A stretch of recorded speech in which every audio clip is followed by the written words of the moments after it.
ملک شام جب فتح ہوا تو حضرت سعد بن ابی وقاص رضی اللہ تعالیٰ عنہ کہتے ہیں کہ کچھ لوگ مجھے کہنے لگے کہ ہم آپ سے معاملات طے نہیں کریں گے، ہم جزیہ دیں گے، ٹیکس دیں گے، اسلامی حکومت کے زیر اثر آئیں گے، لیکن آپ سے معاملات طے نہیں کریں گے، اپنے امیر کو بلائیے۔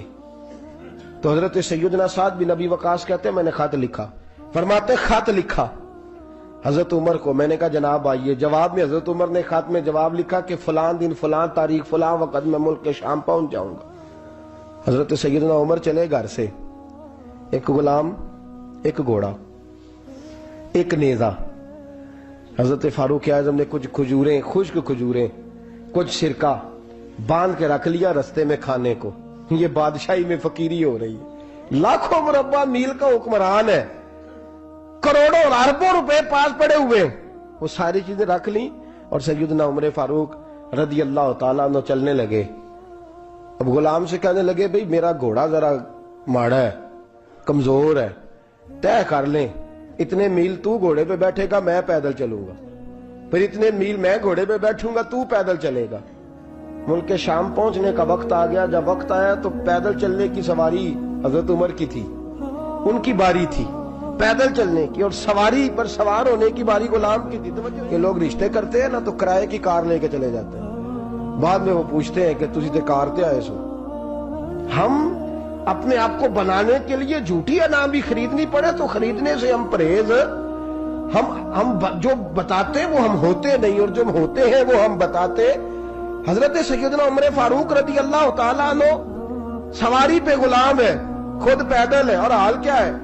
بارش ہوئی تھی تو کچھ پانی کھڑا تھا، چھوٹے چھوٹے جوہڑوں میں چھوٹے چھوٹے تالاب بنے ہوئے تھے، پانی کھڑا تھا۔ تو حضرت عمر فاروق رضی اللہ تعالیٰ چمڑے کے جوتے پہنے، وہ جوتے دونوں اتار کے تو بغل میں دبا لیے۔ حضرت سعد بن ابی وقاص فرماتے ہیں اسی بغل میں نیزہ رکھ لیا اور تامت تھوڑا اونچا کر لیا کہ پانی سے چلنا ہے، اور غلام کو گھوڑے پہ بٹھایا ہے اور گھوڑے کی لگام پکڑی ہے تو یوں پیچھے رکھی ہوئی، اور حضرت سیدنا فاروق اعظم رضی اللہ تعالیٰ عنہ آ رہے ہیں۔ غلام کہنے لگا حضور لوگ دیکھ رہے ہیں، مہربانی کریں بیٹھ جائیں۔ فرمانے لگے نہیں باری تیری ہے، تو ہی بیٹھے گا۔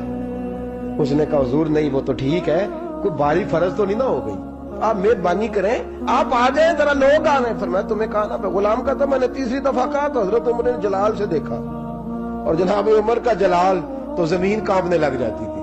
کہتے ہیں کہا حضور آپ آ جائیں، تو کہتے تجھے کہا ہے نا چپ کر کے بیٹھا رہے، کہتے ہیں میں گھوڑے پہ ہی کانپنے لگا۔